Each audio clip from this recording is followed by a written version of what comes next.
আসসালামু আলাইকুম সম্মানিত খামারি ভাই ও বন্ধুগণ। আপনারা যারা লেয়ার অথবা ব্রয়লার শেডে ফগার ব্যবহার করতে চান, তাদের জন্য আমরা এই ফগারগুলো নিয়ে এসেছি। এই ফগারগুলো সেটিং করা খুবই সহজ। এই ফগারগুলো প্যাচ সিস্টেম হওয়ার কারণে আপনারা টি ব্যবহার করে এই ফগারগুলো সেটিং করতে পারবেন। আপনারা যারা এই ধরনের ফগার নিতে চান, স্ক্রিনে দেওয়া নাম্বারে আমাদের সাথে যোগাযোগ করতে পারেন।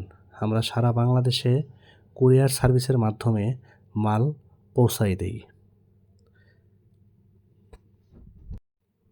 এই ফগারগুলো প্রতিটি পার্ট খোলা যায়, সেজন্য খুব সুন্দরভাবে এই ফগারগুলো পরিষ্কার করতে পারবেন।